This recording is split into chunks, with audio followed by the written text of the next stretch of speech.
Good evening, everybody. Welcome.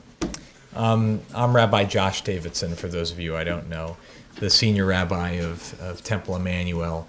And in just a moment, I'm going to turn things over to Dr. Mark Weisstuck, our wonderful synagogue administrative vice president, and this year the interim executive director of the Skirball Center, and also a beloved and brilliant teacher within the Skirball Center's program. But I asked for just a moment to kick things off to welcome you and to welcome Rabbi Barry Schwartz, because it is through Barry's genius that this JPS Skirball partnership that we have so enjoyed came into being. This year, the first of what I pray are many. And I wanted just to take the opportunity to express my great gratitude to him. He is, so self-effacing in that he brings all of these other wonderful teachers and speakers to us. Tonight is, though, going to be a very special treat to hear him speak of his own passion and his own writing. So to welcome him more formally and to kick off the evening, Dr. Mark Weisstuck.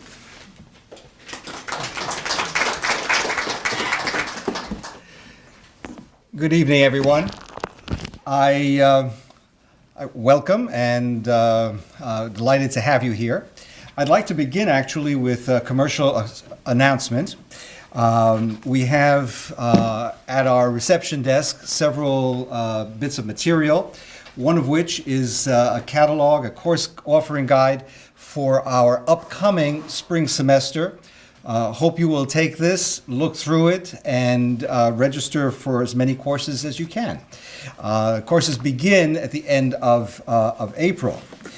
And there are more announcements. I know that usually at the end of announcements come at the end of services, but we're going to do this backwards. There is a flyer that announces some programs that the temple is doing, one coming up in April, or actually two coming up in April, that may be of interest to you. A panel discussion about Jewish denominations, and that will include Rabbi Davidson as the moderator, as well as Rabbi Cosgrove from the Park Avenue Synagogue, Rabbi Rubenstein from Central Synagogue, and Rabbi Haskell Lookstein from Kehilloth Jeshurun. So that promises to be a very exciting discussion. And then on April 9th, Rabbi David Ellenson will speak about Reform Judaism in the 20th century. So do pick one of these up, and hopefully you'll join us. And then we have some lectures coming up as well, sponsored by the Skirball program. And that's this brochure. Be sure to get a copy. And lastly, the brochure, the flyer that speaks about the upcoming lectures in this series of JPS and Skirball partnership, where you're here this evening, and then also on April 24th and April 27th, there will be additional scholars. And I'll talk more about that in a short moment. So, by the way, the lectures are free, so everyone is welcome. Please mark them on your calendar and join us. The JPS Skirball partnership began as an initiative that Rabbi Schwartz brought to us, and we've been delighted with that opportunity to partner with him and with JPS in offering this wide array of lectures. So that wherein Skirball has become the launch pad, in effect, for scholars who have published recently through the Jewish Publication Society. JPS is the oldest Jewish publisher in the United States, and the preeminent English language publisher of the Bible, and many other Jewish classics for the past 125 years. In fact, the publication of the English translation of the Bible by JPS is somewhat of a gold standard of translations. It's used very, very frequently by academics as well as in synagogues and schools and so forth. Rabbi Schwartz is both the director of the Jewish Publication Society, which is based in Philadelphia, and he is also the rabbi of Congregation Adas Emuna in Leonia, New Jersey. Rabbi Schwartz received his bachelor's magna cum laude from Duke University and his master's degree and rabbinical ordination from Hebrew Union College, which has also recently awarded him an honorary doctorate for his 25 years of service in the Reform Rabbinate. Rabbi Schwartz had previously served as senior rabbi of Congregation Makor Shalom in Cherry Hill, New Jersey, and he began his career as the rabbi of the Leo Beck Center in Haifa, where he also served in the Israeli army. In addition to serving as a pulpit rabbi, Rabbi Schwartz is a prolific writer, the author of 4 books, a prize-winning short story, and scholarly articles that have appeared in various academic journals, such as the Journal of Reform Judaism, American Jewish History, and the Hebrew Union College Annual. He is also, it's not in his official bio, but he's also burgeoning his writing talent in other areas, such as drama, as he has embarked on the adaptation of a novel. But that is a work in progress, and hopefully it will blossom forth very soon. Rabbi Schwartz has much of his writing has focused on educational books, and that's a particularly challenging type of writing to do, because you've got to reach a young reader and excite them and engage them with the material. And his textbook, Jewish Heroes, Jewish Values, is used in over 300 religious schools nationwide. A previous text called Jewish Theology, a comparative study, explores Jewish denominational thinking. And Honi the Circle Maker, Echo Fables from Ancient Israel, is a series of folk tales for children, which taps into Rabbi Schwartz's special passion for Jewish environmental activism. The book he's going to discuss today, Judaism's Great Debates, was published in the spring of 2012 in both adult and student editions. I just want to say that I have gotten to know Barry and learned that in addition to his formidable talents as a writer, he is a wonderful person to work with. He's a real mensch and a real partner when it comes to developing a working relationship. So without any further ado, I'd like to introduce Barry. And thank you, Mark. Thank you so much.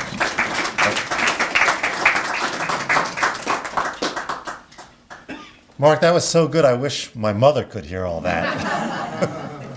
But it's being taped, so we will. So thank you so much to Mark, because Mark, Jennifer, the staff of the Skirball Institute has been so supportive, as has Rabbi Josh Davidson, and we're just thrilled about this partnership. It's in its first year, and we did not anticipate that we would have no less than 7 speakers, 7 new authors from JPS speak here at Emanu-El this year. Some of you earlier in the fall had the opportunity to hear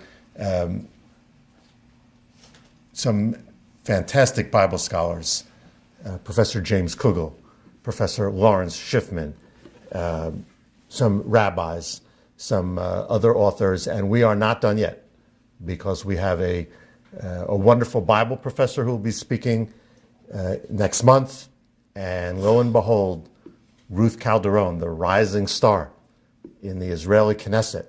JPS is very pleased to have just brought out her first book in English on Talmud Tales.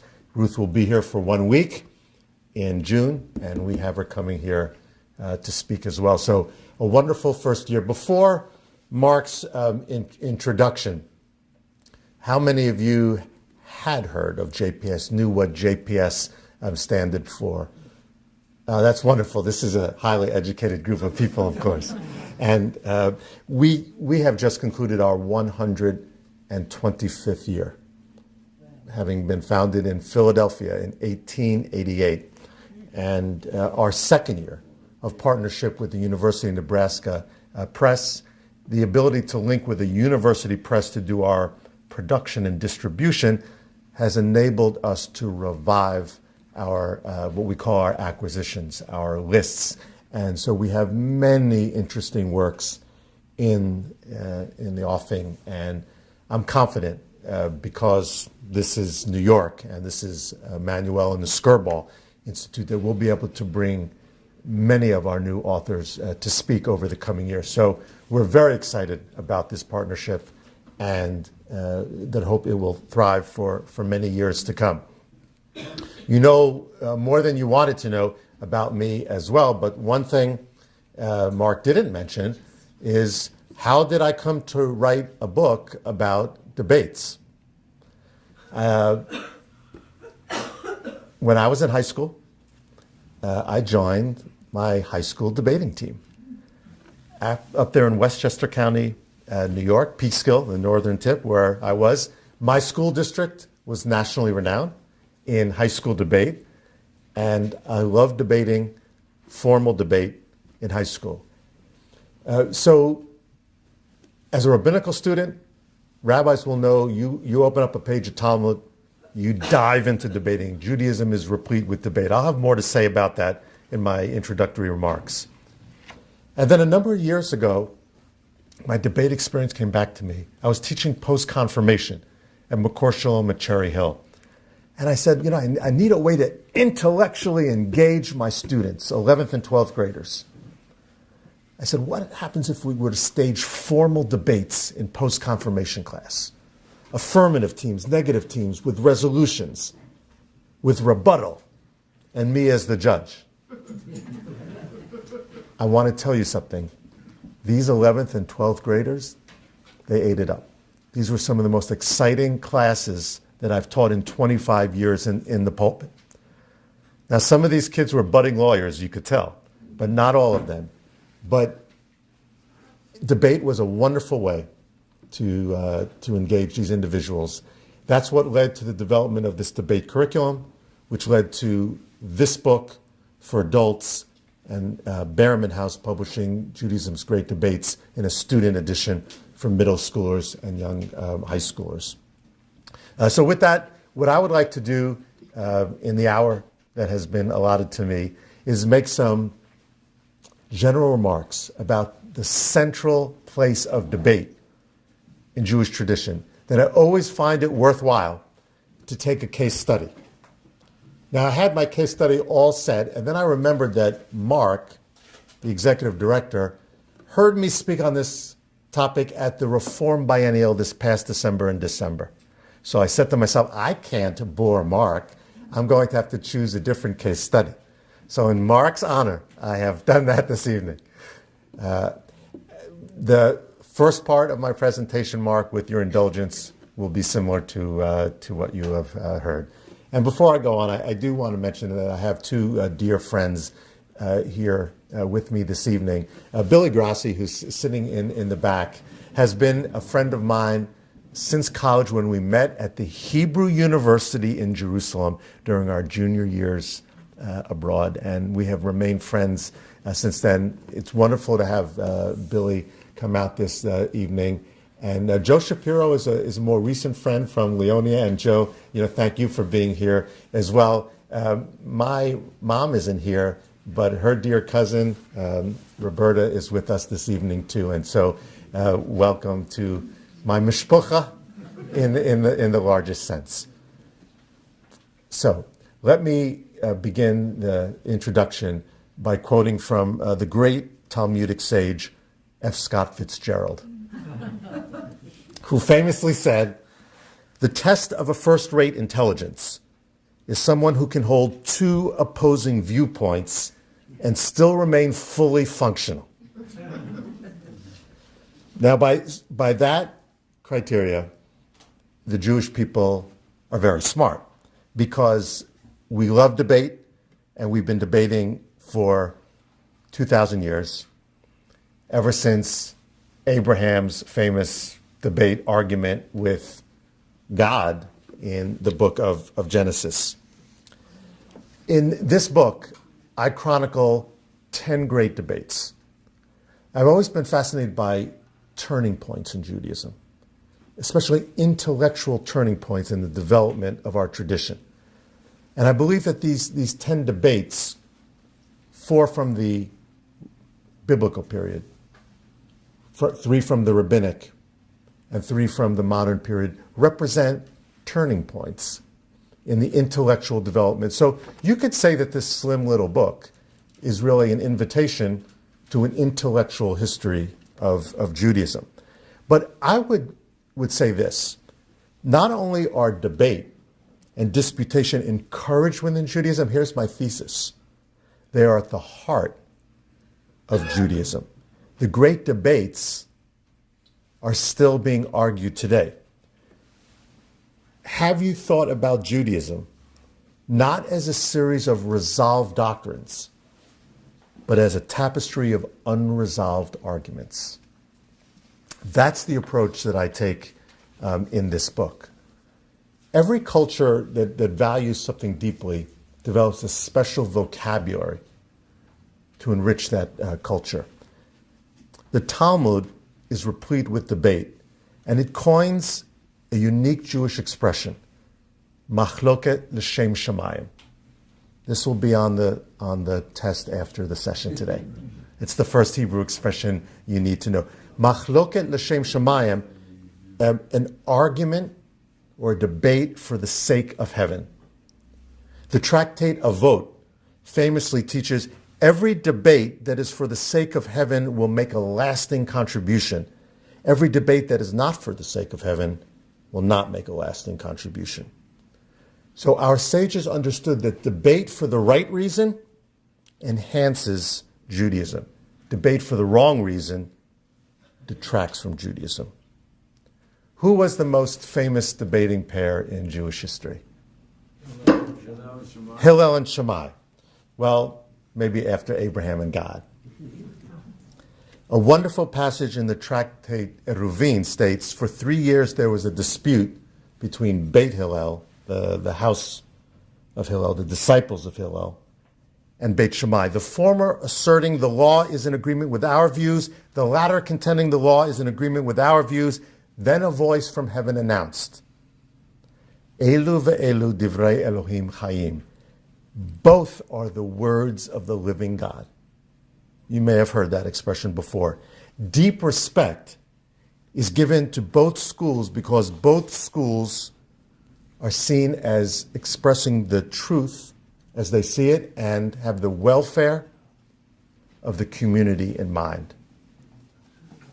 Samson Raphael Hirsch, who's considered the father of modern Orthodox Judaism,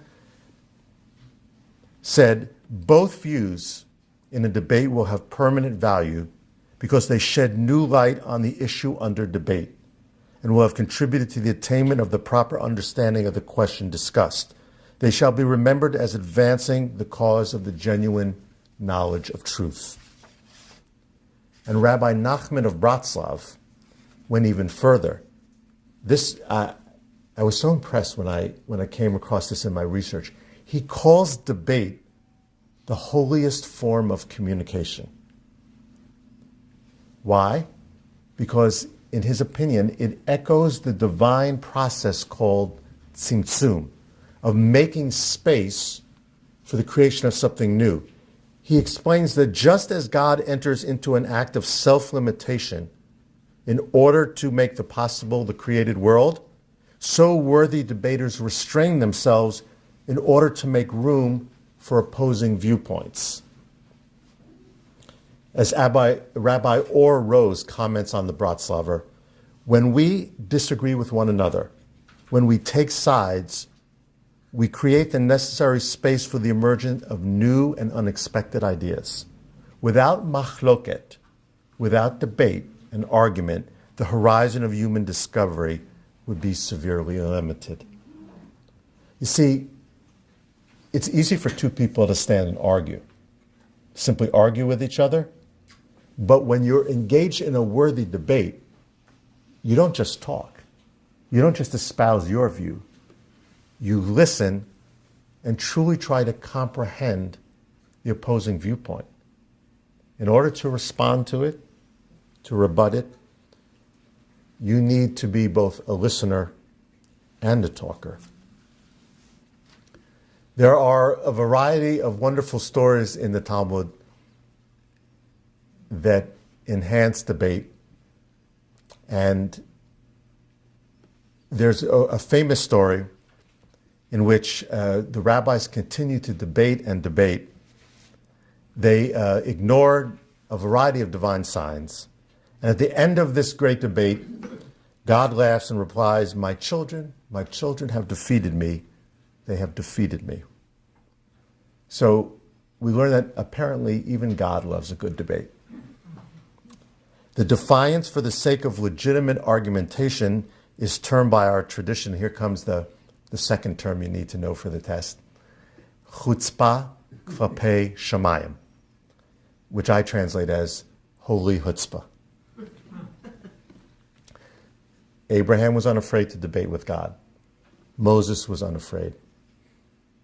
The line continues. The great Hasidic masters would often raise their voices to God as well. So, what your mother taught you is true. You can disagree without being disagreeable. A true debater must respectfully listen to the opposing viewpoint in order to articulate a response. A true debate is a conversation, not a yelling match. Would we remember that the next time that we enter into a debate? And would we remember that despite our differences, we're actually on the same team? That because of our differences, we will emerge more enlightened, and that our arguments are for the sake of heaven, and that in the very act of debate, we are echoing the divine. So with those introductory words about the centrality of the debate, I want to jump into one of the debates. And Mark, did I call upon you to be one of the readers of the debate in San Diego? I'm going to ask you for a different debate to reprise that role with Rabbi Davidson. If you would just come forward. This is English, don't worry.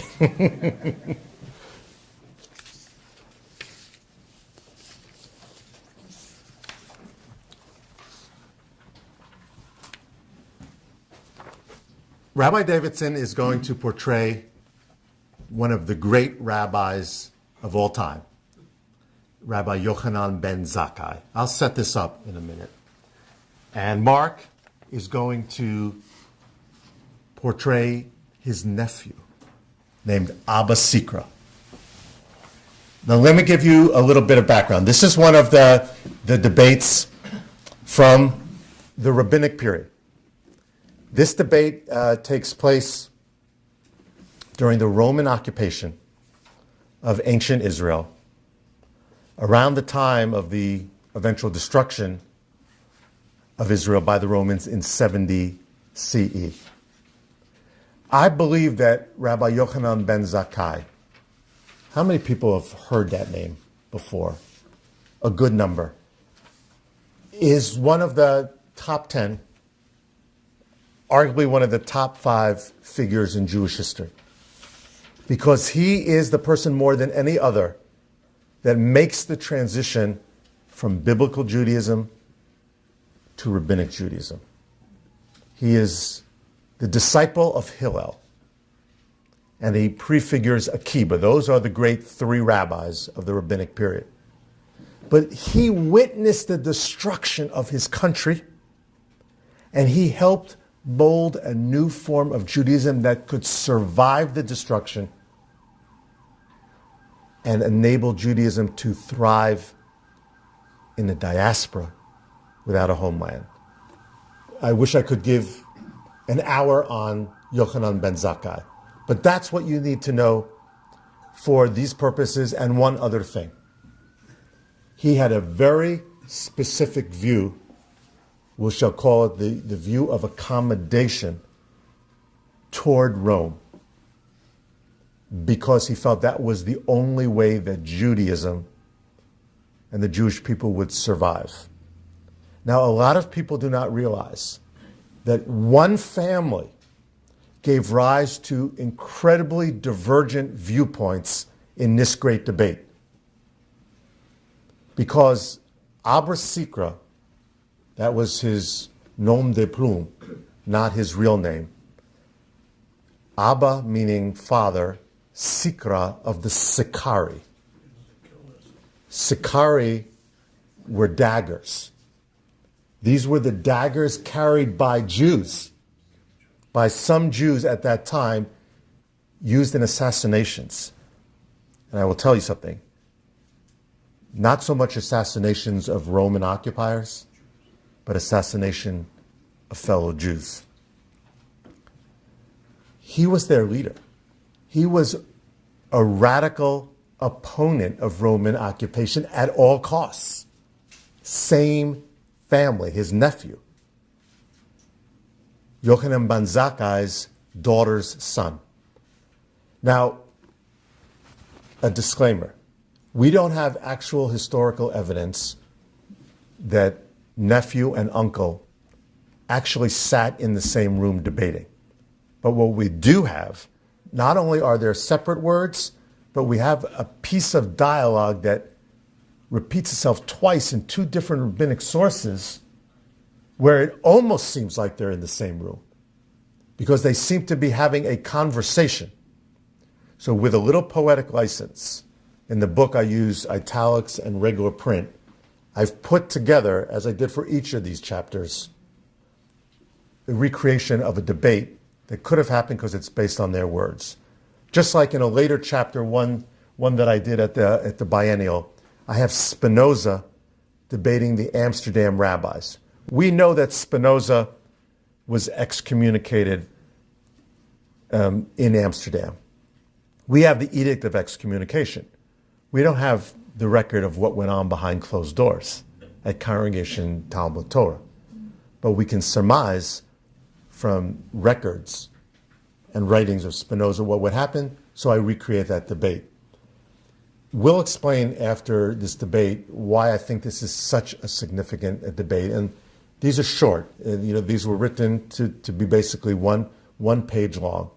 So with that very brief introduction to Yochanan ben Zakkai and Abba Sikra, listen now to this conversation based on their actual words in the rabbinic sources. Come to the microphone.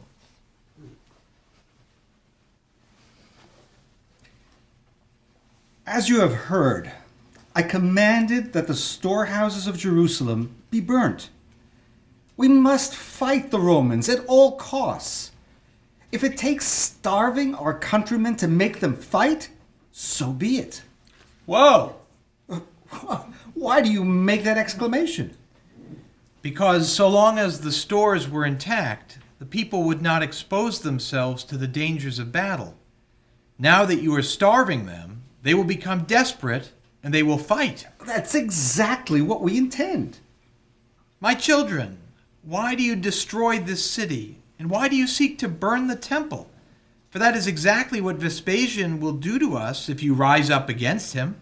We bow only to God, not to a Roman, be he a general or an emperor. What is it that Vespasian asks of you? In truth, he asks nothing of you, save one bow or one arrow. and then he will leave you alone. The tribute tax he requires is a small price to pay. Even as we went forth against the two generals before him and slew them, so we shall go forth against him and slay him. You are making a terrible mistake, and the people will suffer. Be not in haste to pull down the high places of the Gentiles, lest you have to rebuild them with your own hand. It is written, Thou shalt build the altar of unhewn stones, and shall lift up no iron tools upon them. If these stones are meant to make peace between Israel and God, then they are also meant to make peace between man and wife, family and family, city and city, nation and nation, and between government and government. Thank you very much. Let's have a hand for. We'll be taking this on the road next week.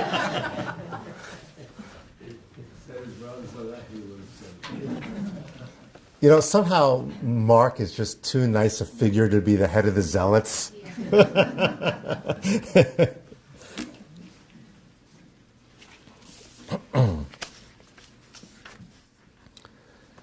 The first point I want to make is to underscore the fact that at the same time that there was a impending war against the Romans, there was a civil war going on within the Jewish community.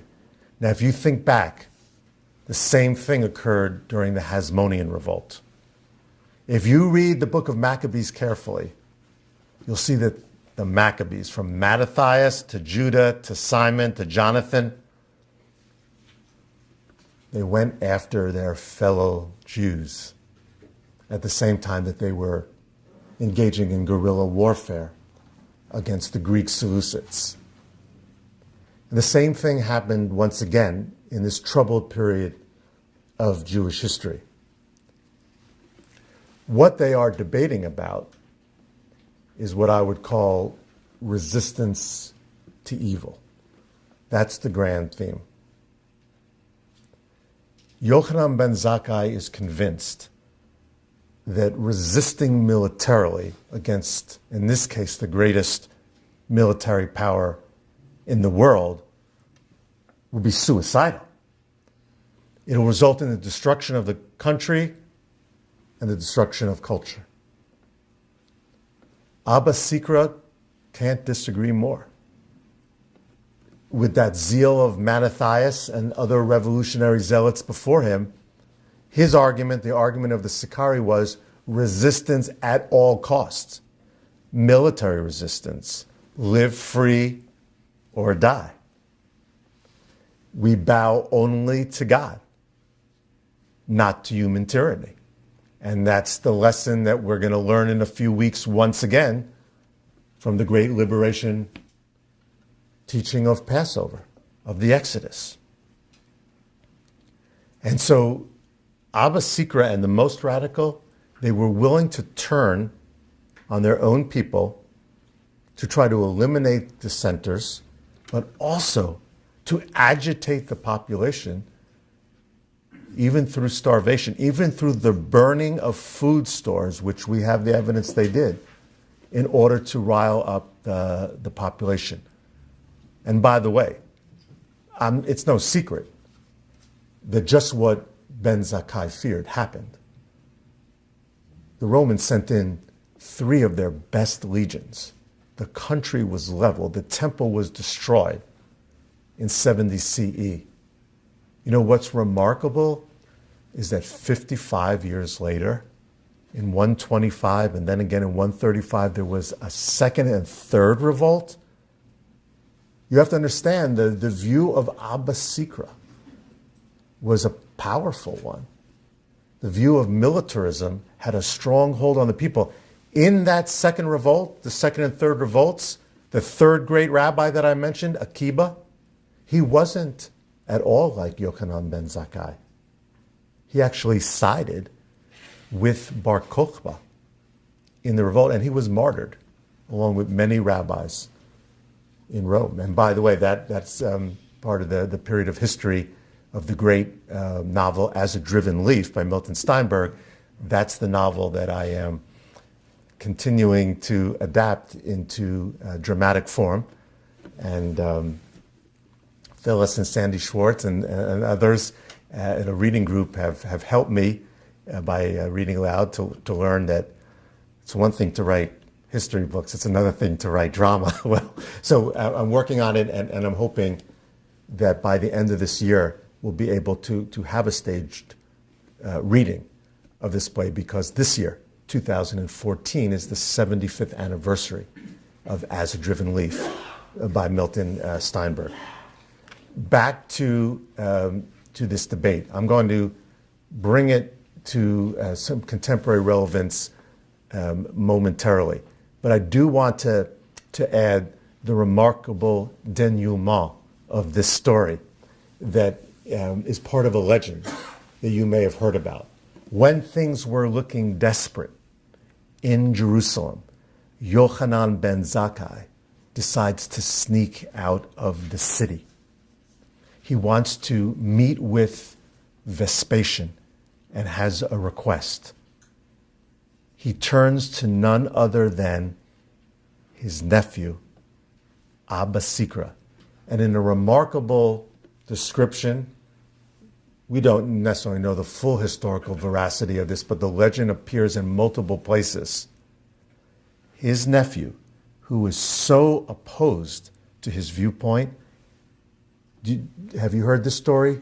Sneaks him out in a coffin, pretends to be dead, gets out of the city, is able to secure the meeting with Vespasian or one of his representatives. And in that famous encounter, Yochanan ben Zakkai predicts that Vespasian will become emperor, which he does in short order, for real. Vespasian, by the way, was still the emperor 9 years later after the destruction, when what happened in 79 CE? Vesuvius, Pompeii, exploded. And some rabbis thought that the huge explosion at Pompeii was divine retribution for what he had done to Jerusalem. Be that as it may, in that fateful encounter, according to the legend, Vespasian says to Yochanan ben Zakkai, I will grant you one request. And Yochanan ben Zakkai says, give me Yavne and its sages.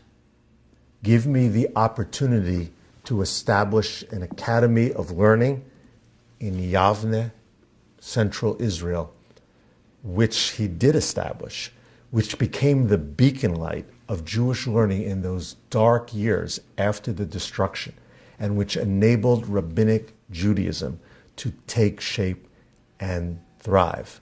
In Yavne and then in other parts of the Galilee, the Mishnah was written and codified, and Judaism was able to develop. So there's a legendary aspect to some of this, but it's all based on real historical events.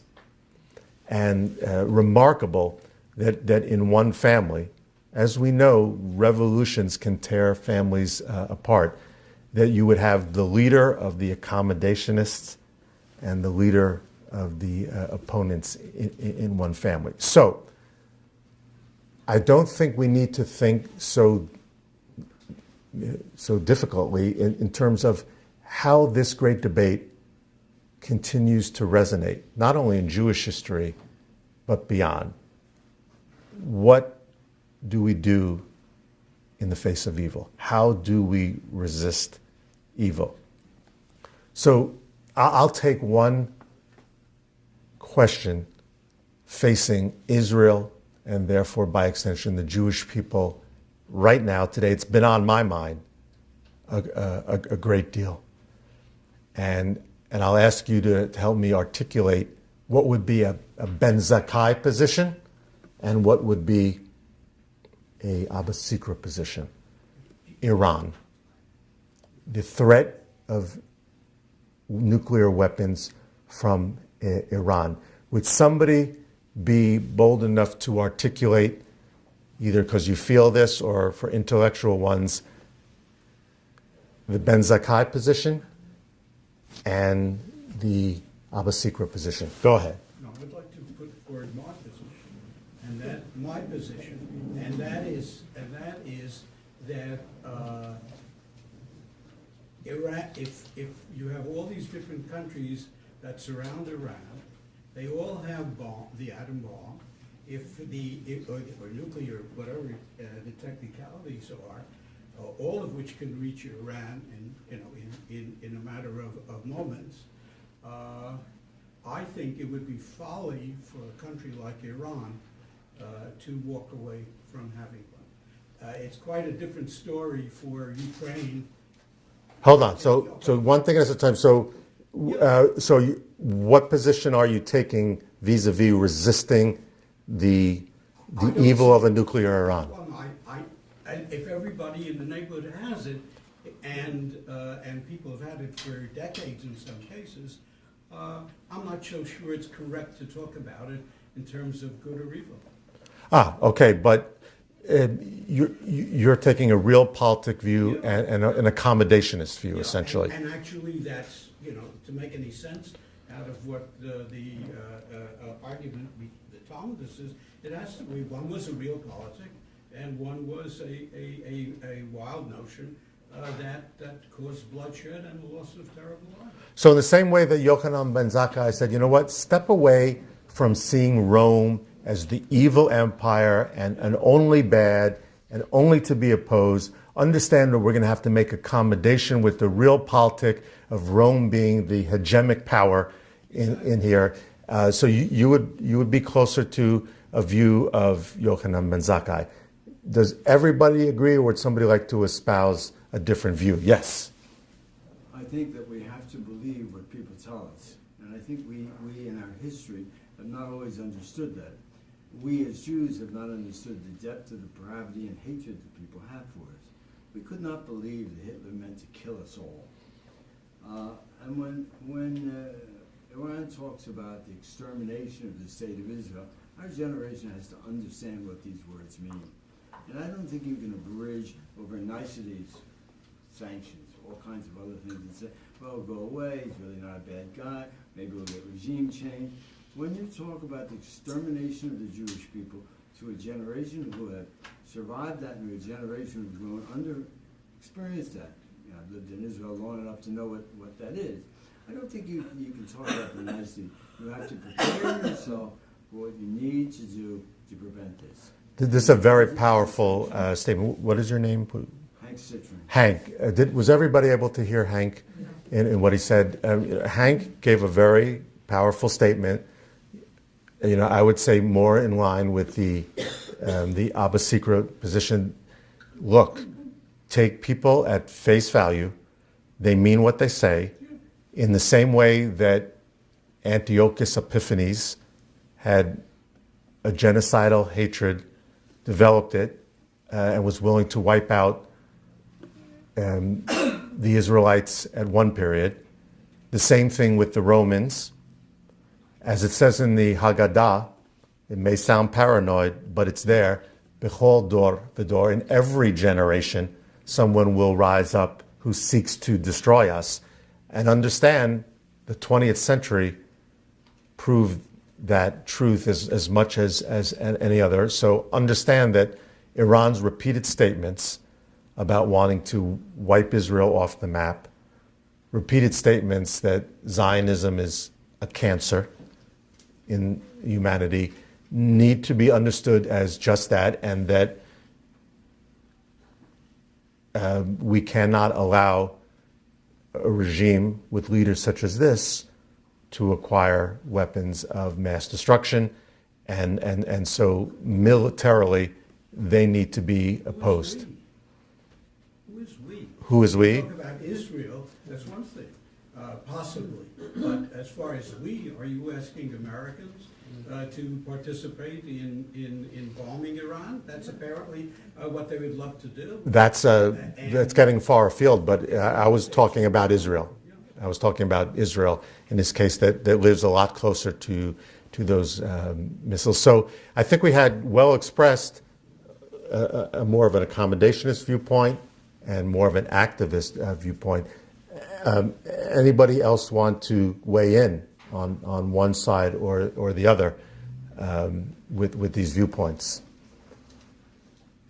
If I could just add one other thing. Go ahead. I think if we remember the writings of Herman Kahn in the Hudson Institute, when he said that he didn't fear a nuclear standoff between Russia and the United States and that sort of thing, but keeping in mind that he died 15 years ago, he said that the real fear was not that. The real fear was the smaller, less responsible countries of the world getting atomic bombs. We live in that generation. And Yeah. the implications of that are clear, not only to Israel, but to Iran's greater global ideas that it's already expressed and is doing. Now, I just wanted to to give that one example. I mean, this week we could easily now be talking about how Ukraine should be responding to what Russia has done, and how the rest of Europe and even the United States should be responding. Do we see it as evil, as true aggression that needs to be responded to in the strongest terms? Do we need to say, you know what, Russia is more than a regional power, it's a major power, and we need to accommodate to this reality. We're going to have to negotiate our way out of it in the same way that we have to negotiate with Iran. I think that this particular debate that I brought to you this evening is particularly relevant because it was a political debate with theological underpinnings to it. It's just an example of how these debates, and you can also see just in the strength of these two words, how well this succeeded in the classroom. I've done it with teens and with adults.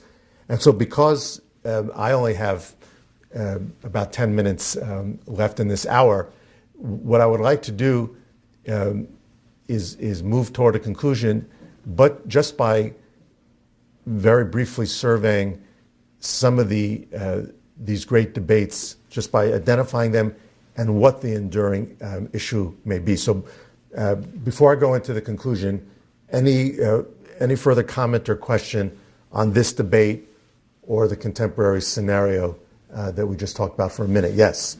One of the comments I would have is that even in between, when we set a certain standard for the Western and we say to them, you don't live up to what we want you to do, then we're going to really mean what we say. Just to threaten and not to deliver makes it look silly. But to threaten, at least you offer them an option to get gracefully out. If they can't put up that option, then you go through these.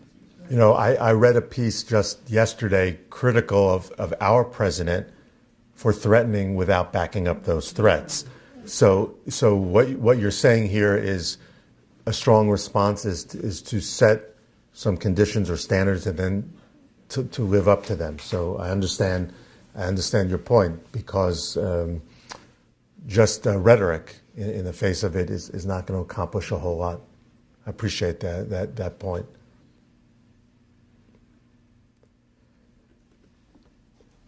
So let me conclude then with these thoughts about these great debates, and once again a concluding thought or two about debate as well. That very first debate between Abraham and God, shall not the judge of all the earth do justly? The specific issue in that discussion, in that argument, is what we call proportionality. He says, will you destroy an entire city if there are 50 innocent? And then 40, 30, 20, 10. The proportionality and the place of innocence suffering with guilty is such an important issue that Israel faces, that all nations face today, the proportionality of response. When Moses and Korach, the second debate, and by the way, that's a debate all in the family too, because Korach is a relative, a cousin of Moses. When they debate They're getting at the essence of what makes a person or a people holy, the nature of holiness as it applies to people, as it applies to places and actions. When we think about how we view the Jewish people, when we think about how we view Judaism, Jerusalem, the land of Israel, debates about inherent holiness versus ascribed holiness are all around us. That's the debate of Moses and Korach. The debate about this little debate tucked in the book of Numbers, which I call the 5 daughters and the 12 tribes. It's hardly known, but 5 daughters are afraid, because there are no sons to their deceased father, that they will lose inheritance rights, challenge Moses and the law.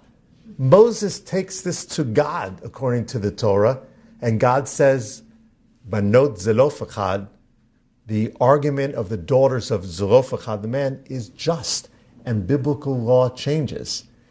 It's the first debate on the buzzword today is inclusion. And it's the first salvo in a great debate about the role, in this case, of women and their status in Jewish life. And you can go beyond that, inclusion of all that are not the majority and the minorities. That's a live debate. The great debate between King David and the prophet Nathan is about the accountability of leadership. Tell me that that's not an important issue today. When I've staged this debate in the classroom, then I also bring in figures such as Bill Clinton and Elliot Spitzer and a whole variety of individuals, and the notion that no person is above the law. We spoke today about Ben Zakkai and the Zealots. Hillel and Shammai have a fascinating series of debates, especially their disciples. And what you see emerge from them is what I call the clash of judicial philosophies. Because Hillel is what you would call the school of the living spirit, whereas Shammai was more of the conservative view of original source. And that judicial range of judicial philosophies, you see it in our own Supreme Court. Like, there's a fascinating case that entered the Supreme Court this week about whether corporations, like Hobby Lobby, have the right to religious liberties in the same way that individuals do, the right to discriminate against employees, for example, by not offering health insurance for contraception if it's against their beliefs. By the way, the Green family, that is the head of Hobby Lobby, on the one hand, they have some questionable policies for sure. On the other hand, a lot of people don't know this. They are evangelical Christians. They're also philo-Semitic, in the sense that they have very deep ties to Israel, and they are building a new museum, a Bible museum in Washington, D.C., just off the mall. And do you know, I happen to know through some of my work at JPS, they have acquired one of the greatest collections of private collections of Judaica in the world, and many other priceless Judaica artifacts to put on display in this museum in tribute to Judaism and to the biblical heritage. So it's very, very interesting. And very quickly, because I have, according to my watch, 3 minutes, the last debate in the general rabbinic period is a fascinating debate, and this was a strong debate between the Vilna Gaon and the Baal Shem Tov. The two men never met, but they sure did debate, especially through their disciples, when they actually even sometimes came to blows between what's called the Mitnagdic tradition and the Hasidic tradition. The tradition that emphasizes law, Torah study, versus the joy, the spontaneity, the spirituality of the Hasidic approach. That's a debate that's alive and well, thankfully, in our Jewish community. And finally, the last 3 chapters of the book, it's a good book. I recommend it to you. And it's reasonably priced, and it's a quick read. The last 3 debates of the modern period, Spinoza and the Amsterdam rabbis. I'm happy to tell you that in the next issue of Reform Judaism, not the one that just came this past week to your mailbox, I actually will have a piece based on this chapter in Reform Judaism.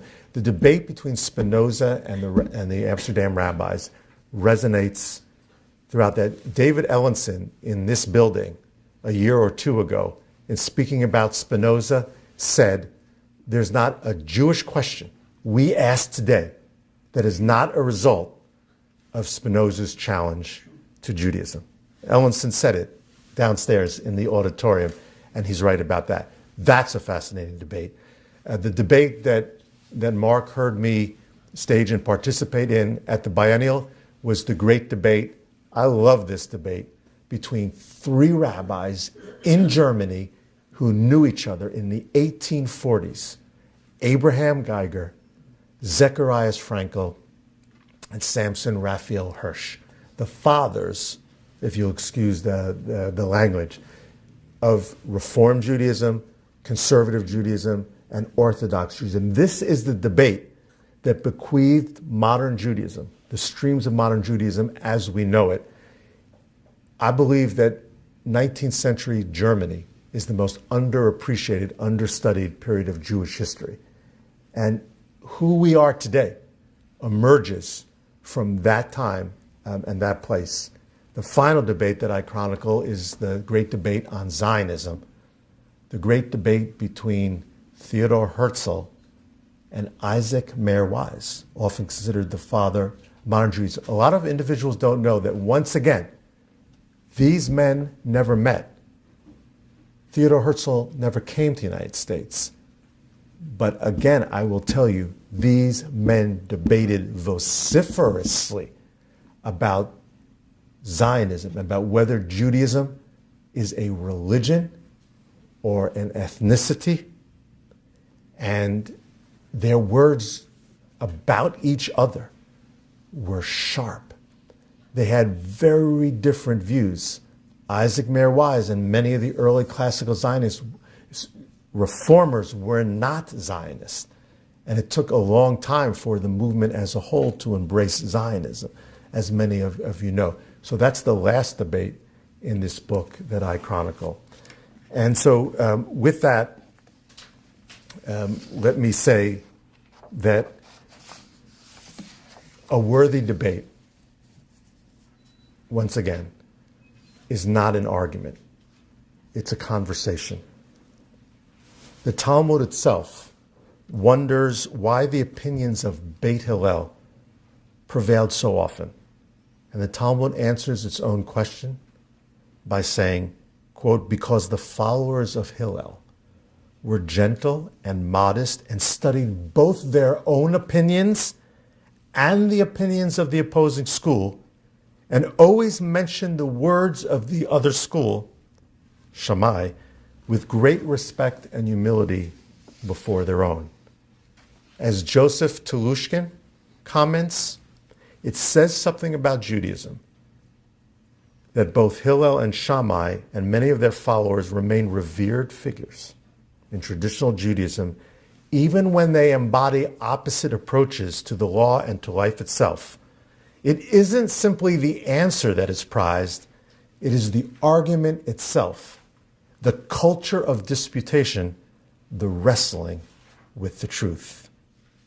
And so, in the spirit of Abraham and God, Moses and Korach, the 5 daughters and the 12 tribes, David and Nathan, Yochanan ben Zakkai and the Zealots, Hillel and Shammai, the Vilna Gaon and the Baal Shem Tov, Spinoza and the Amsterdam rabbis, Geiger, Hirsch, and Frankel, and Herzl and Wise, in the spirit of all these prophets and sages, I urge you to question without inhibition and to debate without intimidation.